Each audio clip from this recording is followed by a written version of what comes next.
All right, good evening. I would like to call the April 14th, 2020 Board of Selectmen's meeting to order. Could I please get a roll call vote by all members of the board? Kevin Morris, aye. Dave Cortez, present. Al Davis, aye. Mike Hughes present, and I've got Tim Bonin on the phone who just can't seem to figure out a way to get in.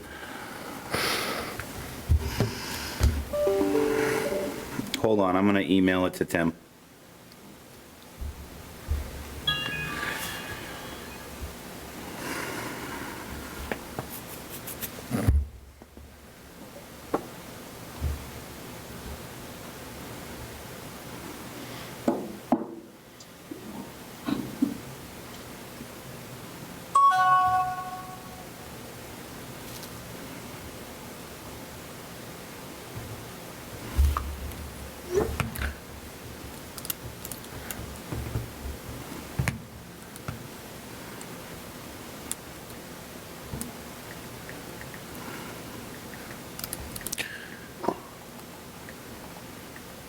Mr. Wojcik, is that a complete list over to the right of people who are, That's the people who have made it on, okay, but I know I got people texting me that are trying to get on but can't. can't, okay. Was this dial-in number? Yeah, the dial-in number should work, and then you enter the Spaces ID under the passcode.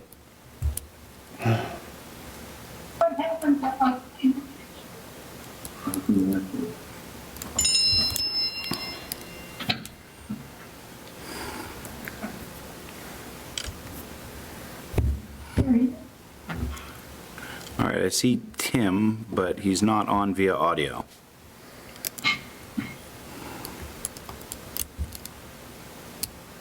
Do you still have Tim on the phone, Mike? No, he rudely hung up on me. All right. He has to make sure that he's using a Chrome browser when he comes in. That's the only browser that it supports. He told me that's what he was using because I asked that question. So what I will have to do is at a later date, have Mr. Bonin bring his laptop in and we will configure it for him.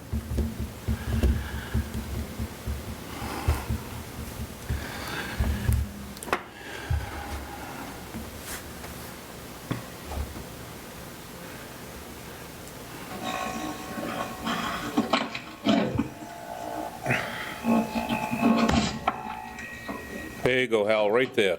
That's perfect. All right. I don't think this meeting key is working. Where is it? We need a card that you could hold up in front of the camera. It says technical difficulties. I can Please go make stand that by. really quick. Hold on. Exactly. One of those rainbow things? Right. In the old days, yeah. Oh, let me get something.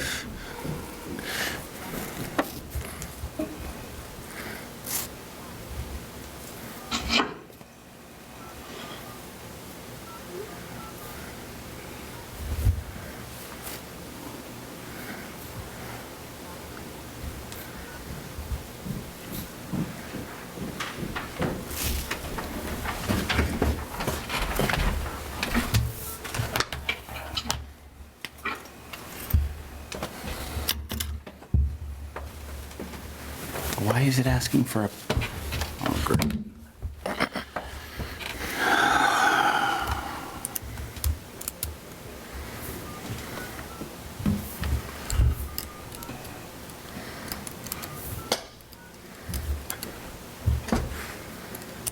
Yes, I'm actually doing it. That's, Yeah, it's not letting people in.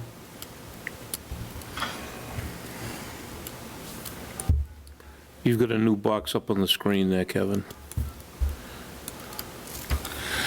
Yeah, it's the, Okay. All right. As long as you're aware.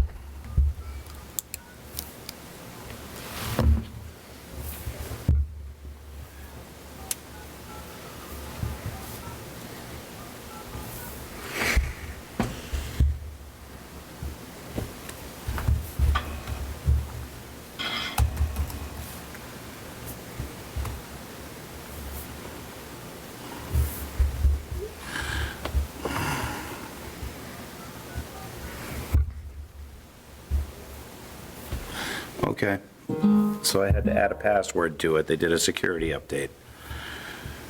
So let me text it to Tim. Tell me what it is, so, 1234. that's all? None of this You'll gibberish? still do the spaces ID, and then when it says enter a spaces password, it's 1234. Okay.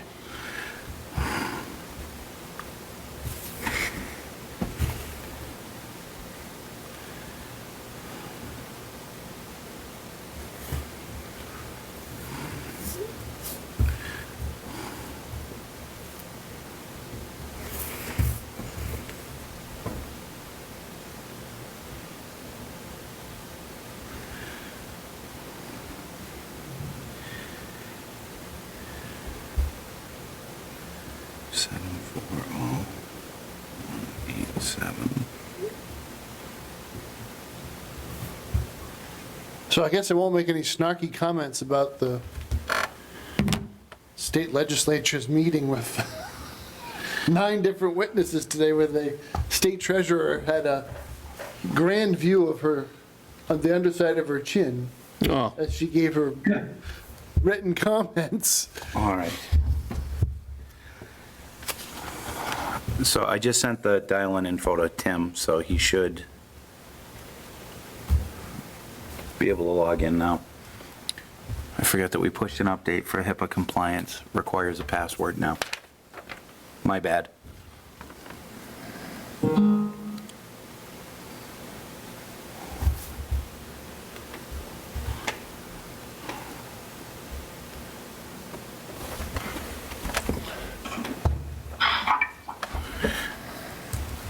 Mr. Chairman, there he Yes. is. how is everyone? I apologize. I don't know what's going on. Not your fault, Tim. If you need some more change to put in the payphone, we can provide that.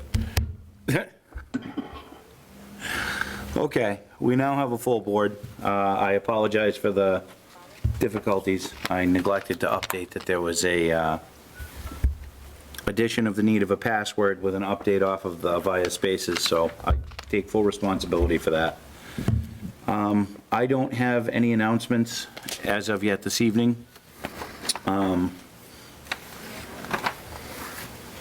So we can go right into the, So I'm just making sure. okay. We can go right into the first item on the agenda, and I do know that there was a letter that came in from Z&T as it pertains to ratifying a host community agreement with Flying Goose. So is that in here? I've got another tab, number 1.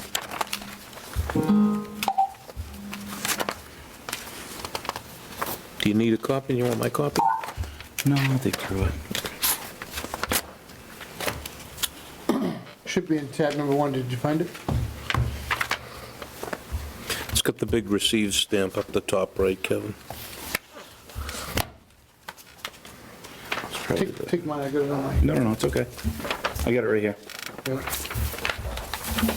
So at our last meeting, we had another group come in that had asked to get a host community agreement with the town of Douglas. Teresa from, is it Z&T or T&Z? I keep messing that up. I'm going to say Z&T. I'm a T. She'd actually sent a letter in respectfully requesting that we table all actions on the retail portion of the HCA for Flying Goose until all parties have been properly notified. She had brought up a couple of points of interest. If you want, I can read the entire letter in. Would that make sense, Matt? Or Unless she can speak to it fast. yeah, unless you'd like to speak to it Long letter. more expeditiously. Teresa, it's all you. You got me? Can you hear me? I Yep, can. we can hear you. Okay. All right. Well, I'm formally respectfully requesting that we put a hold on all activity because I believe that in order to have good faith, successful, viable business, you need to have some form of a buffer. I'm not saying that, how I'm trying to explain it is, it's too close to comfort, okay? The town had 3 licenses, it's now going to 5 licenses. It really doesn't have an area, whether it's industrial or commercial, you can basically go anywhere. But most towns have what they call a buffer zone that the Board of Selectmen can request and implement. I've seen towns at 4,000 feet, 2,000 feet. I'm requesting a 1,000 foot buffer zone between retail and retail. So each person has a viable, successful, good faith area to conduct their business. Right now, as it stands, we have done so much in 4 months' time. We came to see you in January. From January to now, we are now landowners. We are now in possession of 93 Davis. We are at a point now I sent over an update of our building and our interior. We're ready to submit our to the planning to get this place up and running this year.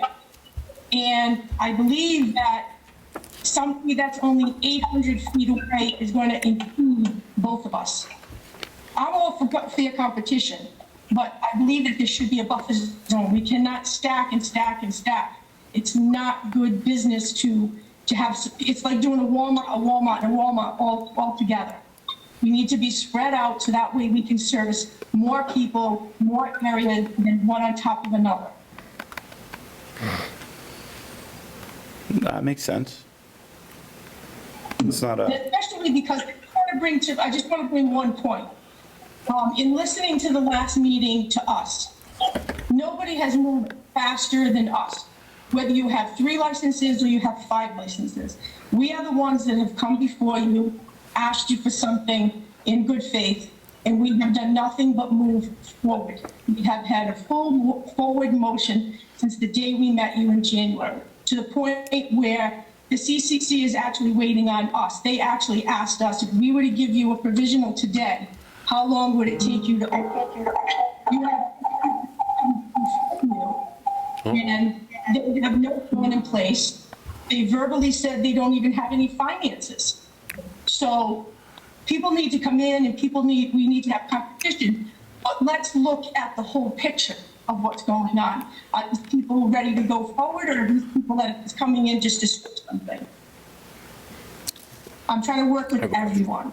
yeah, go ahead, Dave. Teresa, I have your letter in front of me, and I noticed the second paragraph where you're asking us to table actions, and you talk in the first, I think in the first paragraph, or I know you talk in the letter about the meeting, I'm sorry, the public hearing, and basically tell me what you want us to do in regards to the public hearing and what you think would happen at a public hearing. I'm asking that in the public hearing that because there is both of us so close together, we need to notify all the others. Some border right across the street is residential. So I think that in this case, because everything's so close, that you should hold everything off, all actions and giving over the retail end of it. The manufacturing and the cultivating is not the problem. It's the retail end of it. That everybody should be notified, all the abutters should be notified, everybody should have a chance to say what they have to say and have that taken account for your decision to move forward on the retail end of this. Understood. Mr. Chairman, I totally agree that it would be a mistake for us to take action before the public hearing. It's unfair to anybody that wanted to speak at the public hearing that we've already locked ourselves in. So I think we should postpone action until after the public hearing. Right. Okay. No, I mean, that makes sense, that we would just table this item until post-public hearing date for them. Because they don't need if they're going to, a host community agreement doesn't need to be in place to hold a public hearing. That's my understanding from the last meeting. Is that your understanding too, Mr. Wojcik? Yeah, I don't know that there's a right order or a wrong order in terms of the CCC's considerations. But for you guys, I mean, you don't want to commit to something before the community outreach meeting has occurred, and we haven't had a chance to hear from all the abutters. All right. All right. Well, I'm of the mindset that we table this until after they've had their public hearing. I so move. Second. Motion's been made and seconded. Is there any further discussion on this? My question would be, we're not going to have any action until, I thank you, I could not thank you enough to hold off until that, but my question is there any time frame for that public meeting? Are we going to put any time frame on that, or are we COVID. just going to go with when? Because we have so much going on right now. Completely understand. I mean, it's kind of interesting times considering there's a pandemic going on and social distancing, so trying to get any kind of a public meeting together for a community outreach, I think would be difficult. I would say until some of the restrictions on social gatherings have been lifted would probably be when they would anticipate having a public hearing on it. So I would, Okay. I mean, that's at least 90 days, 30 I don't, days. Mr. Chairman, I don't know if we want to get into predicting timelines or anything like that at this point, you know, given what you mentioned. Okay. Yeah. Restrictions. I mean, everything's so up in the air.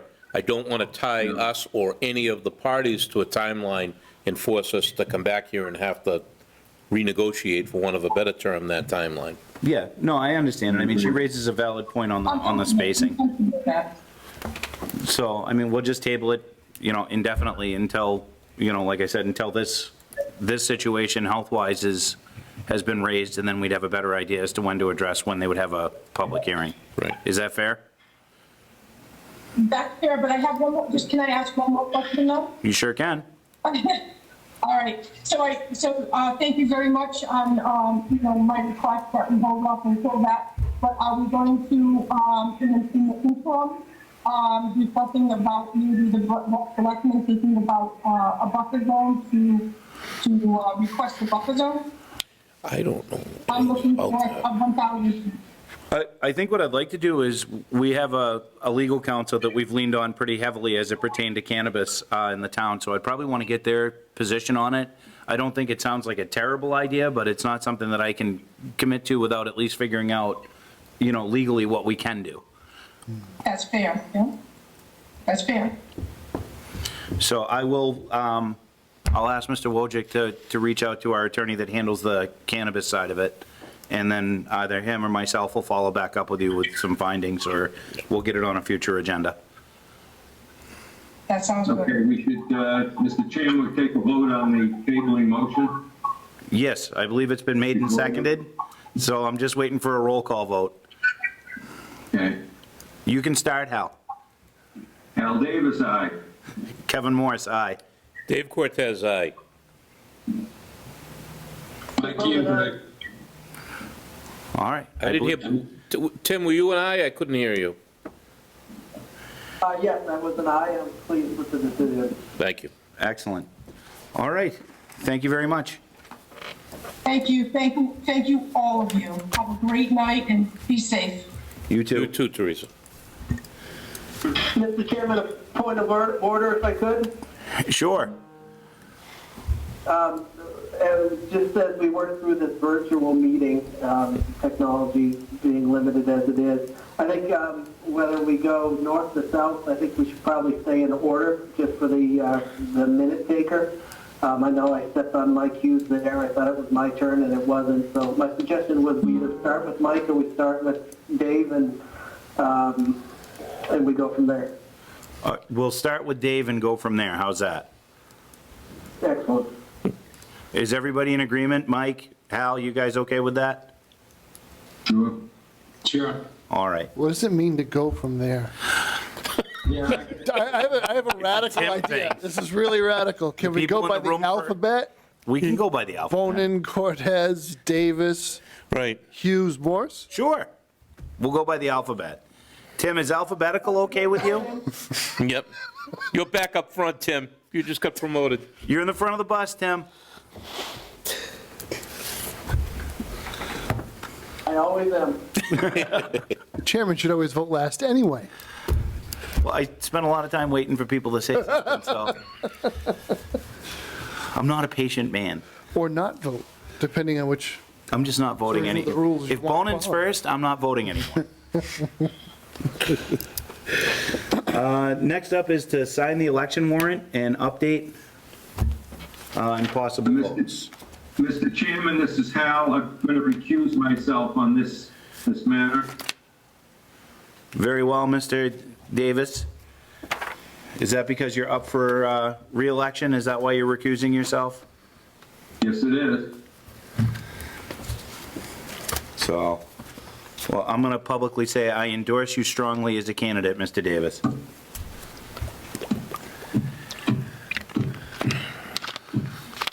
All right, so, I also have under tab 2 the election material, just as, I don't know if you do, I do Okay. here. as long as you're aware. So,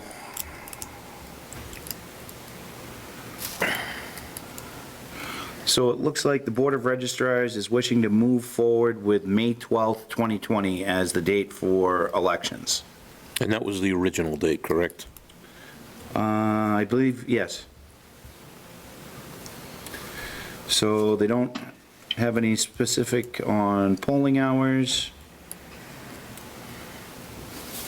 Yeah, they do. Well, maybe the clerk 48 of the Those, oh, board. they'd be open for at least 4 hours. Therefore, the Board of Registrars are requesting change to be open from 4 PM to 8 PM.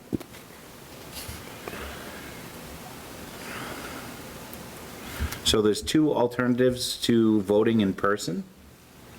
The law allows to any person taking precaution related to COVID-19 to vote by absentee ballot.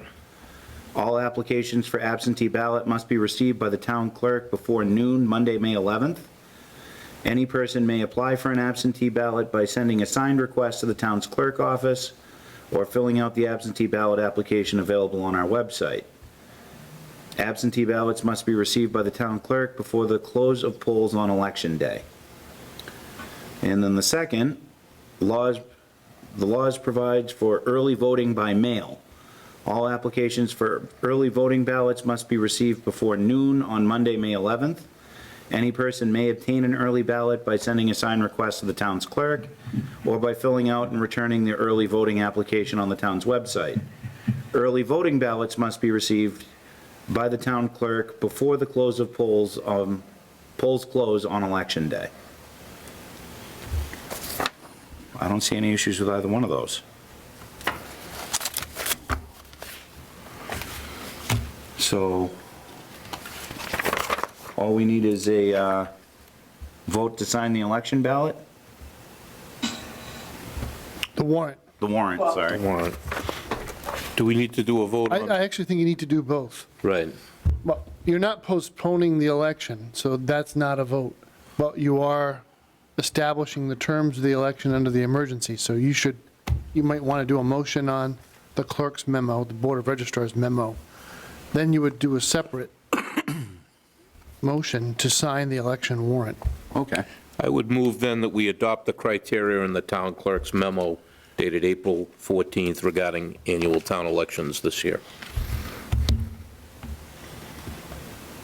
I'll second it. As a discussion, if I could, Mr. Chairman? Sure. I understand the desire to maybe limit the amount of hours, but I question if social distancing is really the key. Why are we packing everyone into a 4-hour window?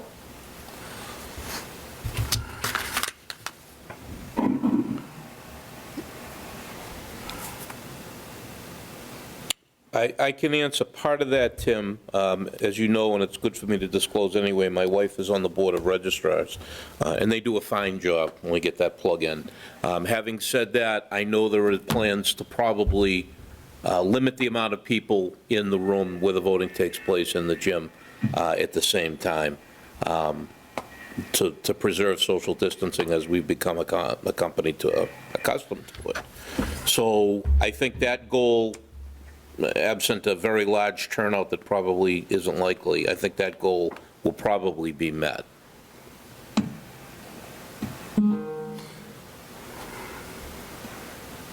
Just kind of thinking off of Tim's point, though, like, if you want to guarantee less people crammed into one space, you would lengthen your hours, not shorten them.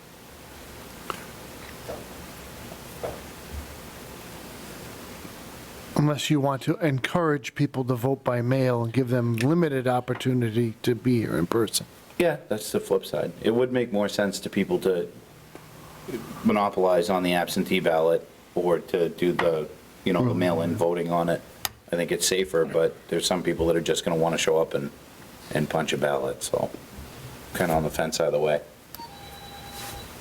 But I mean, I'm sure I trust what the clerk is doing.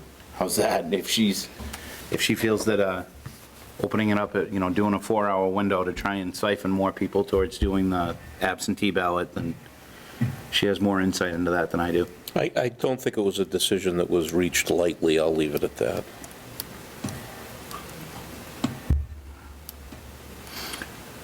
Is there any additional discussion on this? No, I just throw it up there. I'll too will defer to the Board of Registrars. All right, well, we have a motion that has been made and seconded, and as your name comes first in the alphabet, Mr. Bonin, you get to kick voting off. Bone and I.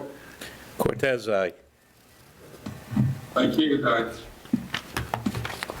Kevin Morris, aye. And Hal recused himself. That's correct. All right, so now we would need a second motion Do we have to open the warrant? to open the warrant. So moved. Second.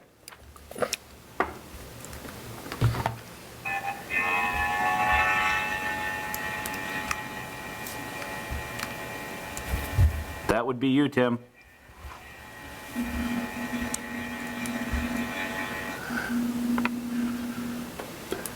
That sounded like a blender. Somebody's having fun. I was waiting for a discussion, but if we're looking for a vote, Bone and I. All right, we can discuss it, Tim. We're just, No, I don't want to discuss it. I want to move on. okay. Cortez, aye. Open the vote. Hal, it's up to you. Oh, you're still recusing? He's recusing himself. Still recusing. On the warrant, okay. Mr. Hughes? Like you, aye. Kevin Moore? David vote though. David voted. I voted. I voted aye. I didn't hear you. Kevin Morris, aye. All right, so we'll So just, you need to change the time in the warrant. Ooh. so, let's look at the warrant. Yes, on the first page. I'm only at the signature page. So you open the warrant, you might want to amend it and then vote it, I guess. All right, I move to amend the first page of the warrant. The first full paragraph, the bold lettering, currently reads Tuesday, the 12th day of May, 2020, and another number, from 8 a.m. to 8 p.m. I move that we amend that to the 12th day of May, 2020, Thank you. from 4 p.m. to 8 p.m. Second. Motion's been made and seconded. Any discussion?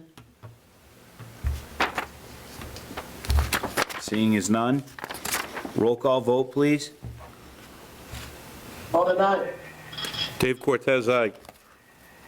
Like you, aye. Kevin Morris, aye.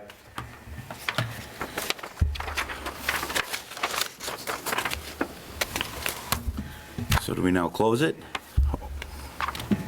You've amended it, now you gotta close it, or, yeah, I move that we close the warrant. opening and closing it. Second. Second. Okay, made and seconded. Any discussion?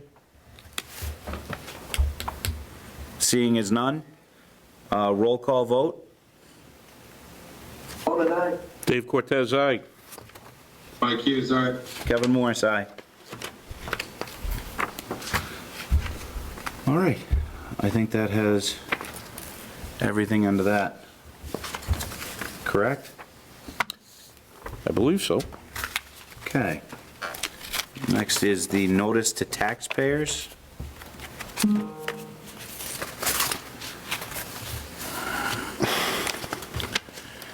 So we have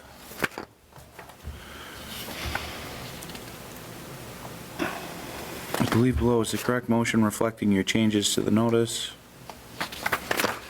So there was a motion that was recommended by Rich Bowen, our town council.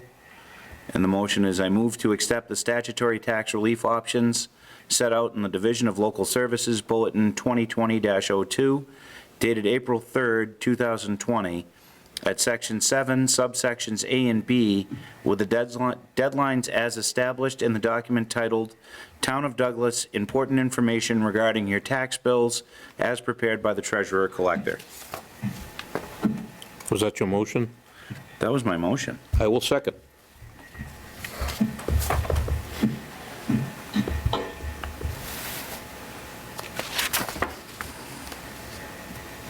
Motion has been made and seconded. Any discussion?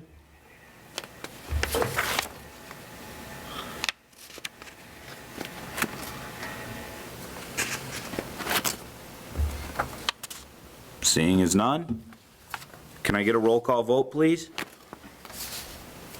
Bone aye. Cortez, aye. Davis, aye. Mike Hughes, aye. Kevin Morris, aye. Okay. We have to approve the donation account for Community Food Outreach Program and possible votes. Is that in the packet as well? It is tab 4, I have it. I don't have tabs. Okay. Give me one moment.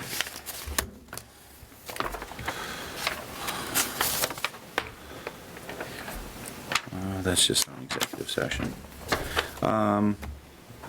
This is easy. What are you doing? Nothing. I don't trust you two. I move to approve a community outreach food donation account to be set up and to receive donations to be used for food and supplies to run the community food outreach program. Expenditures spent out of the community food outreach donation account will be approved and authorized by Patrice Russo, EOC Planning Section Chief. The donation funds will be used prior to any town appropriation. Second. The motion has been made and seconded. Is there any discussion on this? Actually, I'd like to just say one thing about it anyway, is that Patrice has done an absolutely outstanding job getting that whole program put together and expanding it past just the seniors to get it out through the whole community. So it's been a lot of difficult meetings for her and a Herculean effort, and I just want to make sure that that's recognized by our board. So, motion's been made and seconded. That was all the discussion on it. Roll call vote, please. Bone aye. Dave Cortez, aye. Davis, aye. Mike Hughes, aye. Kevin Morris, aye. All right. On to the fun stuff now. We're going to ratify the administrator's contract and possible votes. Mr. Chairman, I'm going to recuse myself from this portion of the meeting. Understood? Thank you, Mike. On our last meeting, we had met in executive session to discuss Matt's contract, renewing Matt's contract, and any amendments to it based off of his annual review that we had all done. As everybody on the board knows, his review came back with stellar marks. He's done an absolutely outstanding job of managing the town throughout the course of his tenure here and has really stepped up and done some pretty phenomenal things during the whole COVID-19 pandemic that's been plaguing the country. When we had sat down and discussed, we agreed to increase Matt's annual salary to $130,000 and put a potential stipend of up to $5,000 based on attainment of grant money and/or additional revenue opportunity for the town at the discretion of the Board of Selectmen. This was voted on by all of us in executive session. The only thing I would add to that is it was a 3-year agreement. And it's a 3-year agreement. Right. And we'd all voted on this unanimously. So what I'd like to do is get that put into language into his contract and get that ratified with the board's approval, and get that off to the parties that be to move that along for Matt in reward for his hard work. I echo your sentiments, Mr. Chairman, on the great job that Mr. Wojcik is doing. He's been doing a great job with the more or less normal running of the town, and he's really shown his true colors and shine during the recent pandemic. We obviously on this, we considered this very carefully, I will say that, and I think that this is certainly a fair deal for the town. And I think we'll certainly get our money's worth and then some. That's it. We've gotten a very good return on our investment in Matt, and even before the virus hit. And now he's gone way above what any human probably could do in a situation like that. So he's done a great job and firmly endorse approving a 3-year contract.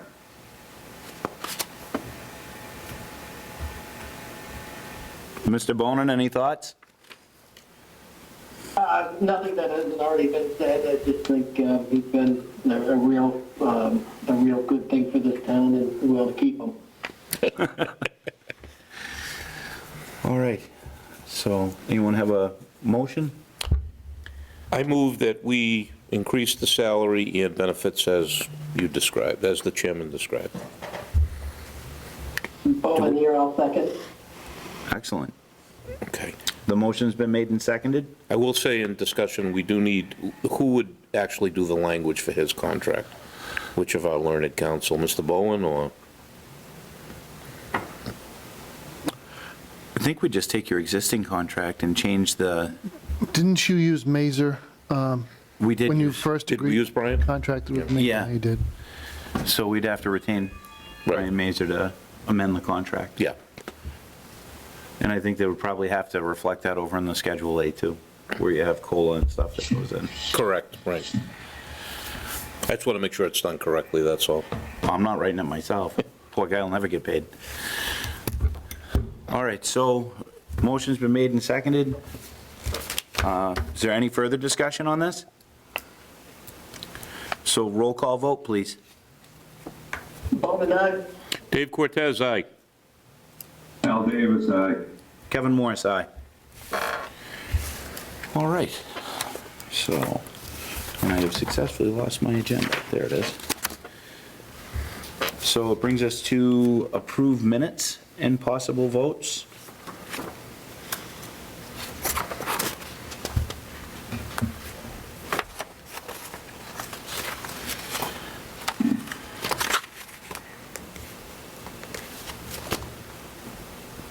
Mr. Chairman, I'll move that we approve the executive session minutes of March 17th, 2020, and we will retain all for the time being.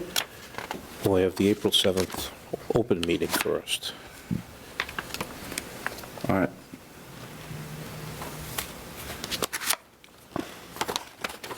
Actually, we have March 31st.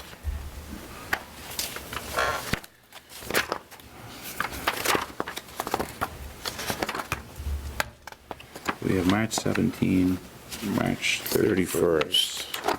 March 17 is executive session. And April 7th.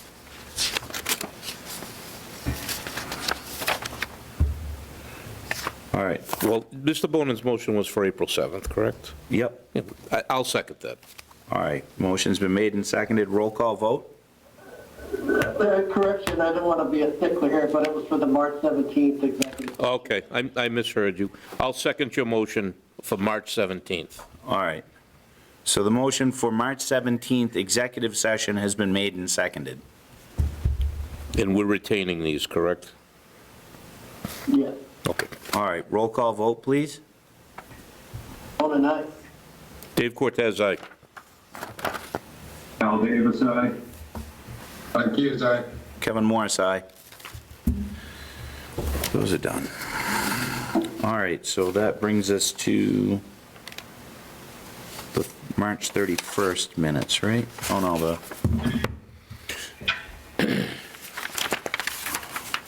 I have the April 7th meeting on top, so I'll make a motion that we approve the meeting minutes for the meeting of April 7th of this year.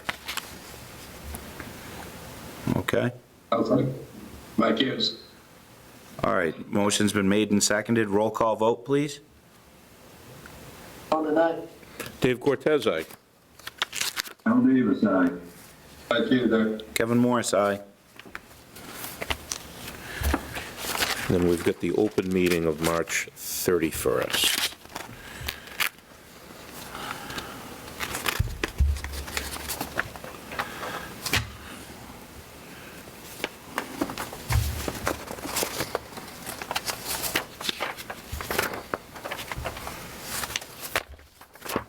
I'll make a motion, we approve the minutes for March 31st. Second. Motion's been made and seconded. Any further discussion? Roll call vote? On the night.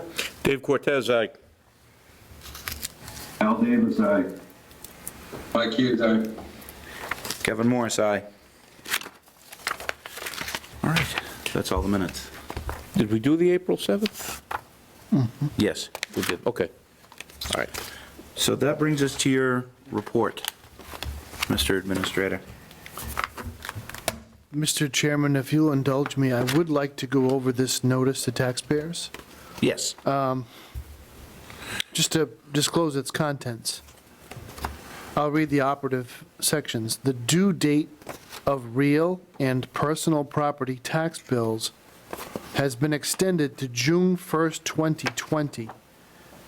June 1st, 2020 is the new due date, even if the due date for payment on your enclosed or previously mailed tax bill is May 4th, 2020. So ignore it if it says May 4th, your due date is June 1st. The due date for applications for property tax exemptions has also been extended to June 1st, 2020. And the notice to taxpayers is a long list of all the exemptions that we're talking about: financial hardship, activated military, veterans, seniors, surviving spouses, all of those exemptions that, if you're taking advantage of it, you know what I'm talking about. Those applications are not due in May, they are due June 1st, no matter what your mailing says, they're due June 1st. Here's the thing, if this building for some reason is still closed on June 1st, taxes and exemption applications are still due by June 1st, whether we're open or not. So your notice will also tell you the multiple different ways you can get all of this paperwork into the town hall so that it be processed on time. So June 1st, just about a month extension on people's taxes and exemption applications. Based on your actions tonight, although I don't believe in overusing Code Red, I think we have some sufficient material to launch a Code Red to make sure the word gets around on 3 topics. One is that there will be changes to the tax deadlines that will arrive in the mail. There's the meals program, and then we don't know when town meeting is going to be, we just know that it's not going to be May 4th. And should just start getting that word out as quickly as possible. Not that I think anybody expects it to happen at this point, it's just, really just have to disclose that. We still want to hold back, Jean and I, on recommending to anyone when town meeting should occur.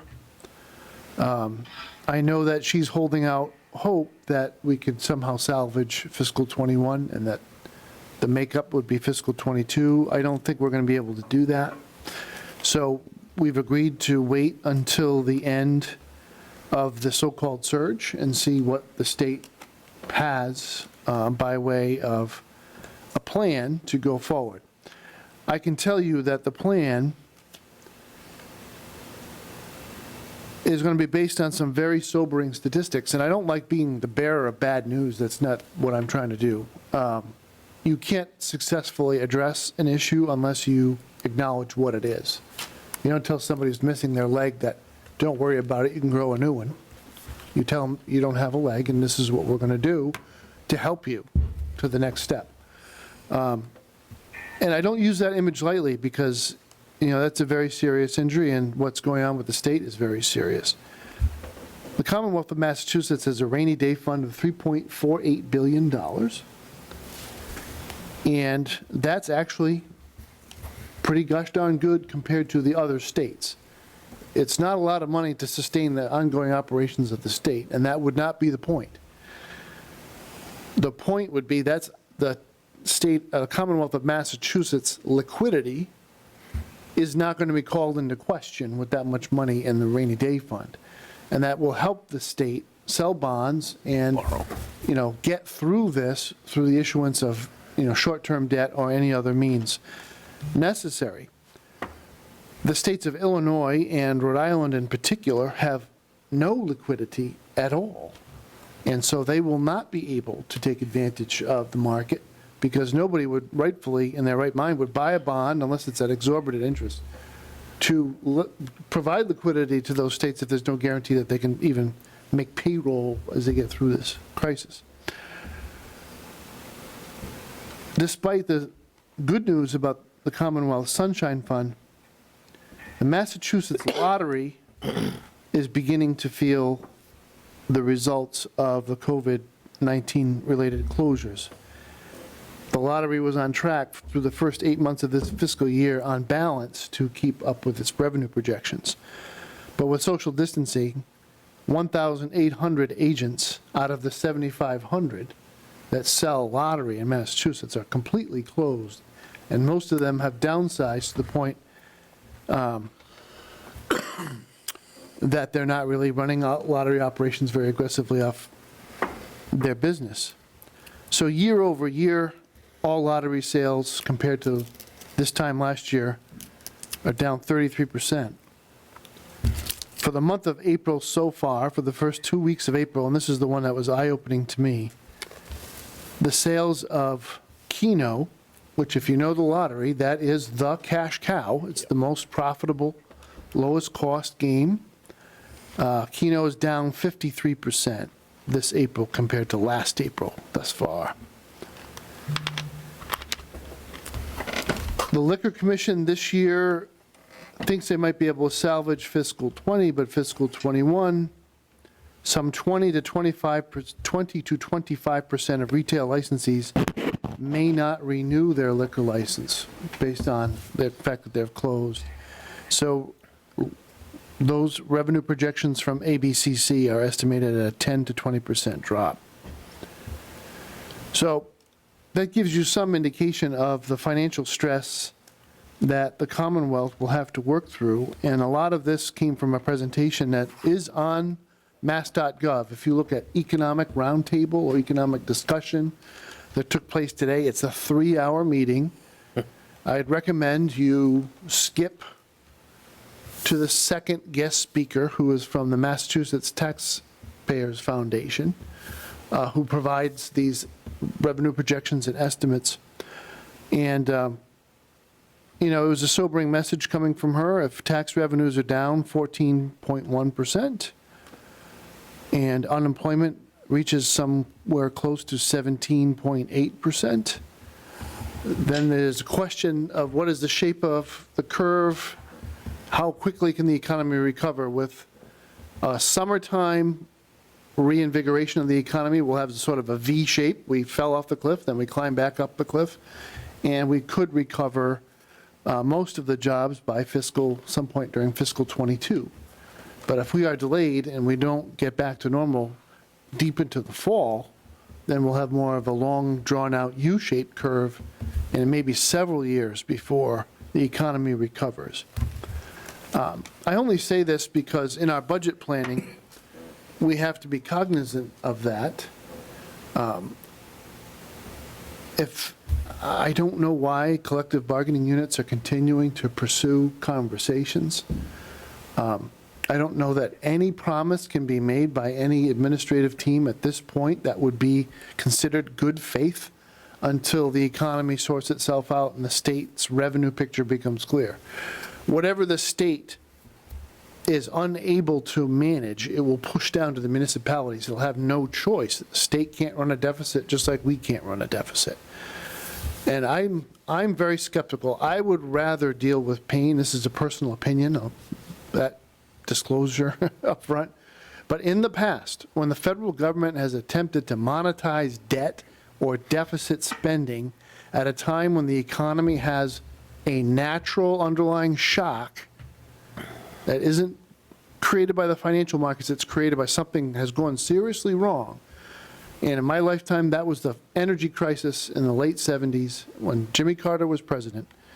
And they attempted to monetize all of our problems when the economy had come to a screeching halt because of the price of petroleum products. And we ended up with stagflation. The economy didn't grow. The value of the dollar, relatively speaking, was down. So the prices of everything was going up, but people's income was not. And that was a very difficult time. Hopefully we don't have that, hopefully we have a quick recovery, but that is the way the country's divided and the way the debate seems to be trending, we're in a dangerous time. One bright light, and I just want to get the word around there, Partners in Health is one of the groups, it's a nonprofit group that is getting all fired up to hire people to do what's called contact tracing, because it will be a vital part of our response to COVID-19 over the long term. Will be identifying who has a positive test in all of their contacts and quarantining everybody for the 14 days. That is a proven method. It seems to have worked in Taiwan, South Korea, and some other places that have managed to come out of this with a lot less damage than us. And so it will be part of our long-term recovery. There's a Partners in Health website, and for people who know that they may not get back to work anytime soon, there's an application process for contact tracing and all the technical skills that go along with it, as well as management of contact tracing teams. The estimates nationally is that this will be a very labor-intensive effort, and it may last for quite a while. So if you're looking to stopgap your income situation, that might be one opportunity. Here in the Emergency Operations Center, we've got this big board over here that nobody can read, but we've been working diligently on the food service program and making sure that we are positioning ourselves for FEMA reimbursement, and that involves the checklist. Everything that's underlined in red, there's some condition of the FEMA program that we have to make sure we meet. The good news is we're very early on, and we're getting the format, and we've engaged with MEMA staff to advise us on which forms we'll have to fill out and what our burden of proof will be as we go forward. So we're already thinking about that next step. In terms of signups, I think the last time we spoke here a week ago, we had some 70 meals being prepared. I don't know how many clients that was, but 70 meals being prepared. We're up to 100 meals now. So some 9 different locations have signed up in the last week. That's, if you do that 5 days a week, it's 500 meals. If you do it 7 days a week, that's 700 meals. So it's a non-trivial undertaking. It is my understanding that the food ordering and the work that needed to be done with Telstone, our bus vendor, is occurring, so we should be fully operational, I would say, at a good clip early next week.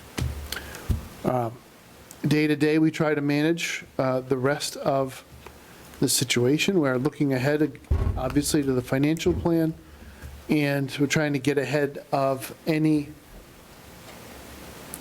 that the Department of Public Health here in Massachusetts pushes down to our local Board of Health for an ongoing, either the contact tracing and testing effort or in the future vaccination. There's a substantial effort on the part of the community that would be required to pull that off. So that's what we're doing day to day. I'm pleased to say that here in Douglas, the total number of confirmed cases as of tonight is 19. And so we have not had very many added since Monday's formal update to the public. And that is a good trend. It's a good trend across much of Worcester County. The hot spots you hear about Chelsea being one of the worst, Falmouth is another, any place where there's a large nursing home that has not been able to manage the virus. That's where the numbers are coming from.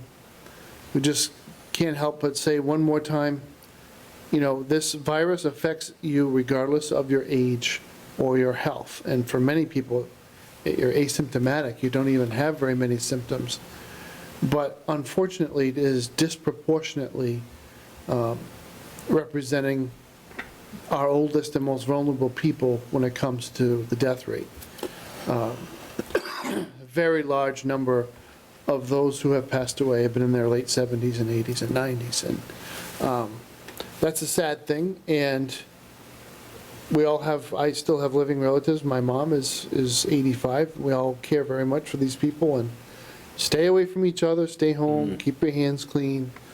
This will pass. You will be able to see your loved ones again, hopefully, very soon.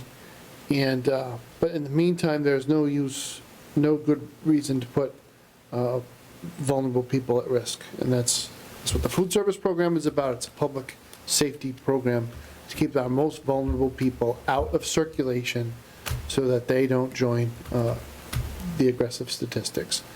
So that's all I had for you tonight, Mr. Chairman. All right. Thank you, Matt. I don't think there's any other open topics that are not reasonably anticipated 48 hours in advance of our meeting. I really don't have anything else. I'll kind of go around. Mr. Bonin, do you have anything else you'd like to add?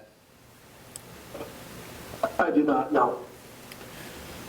Mr. Cortez? I do not either, Mr. Chairman. Mr. Davis? Well, everybody keep safe and let's get over this. Mr. Hughes? I do not have anything else. Okay. Do I hear a motion to adjourn? So moved. Second. Roll call vote. Bonin, aye. Dave Cortez, aye. Al Davis, aye. Mike Hughes, aye. Kevin Morris, aye.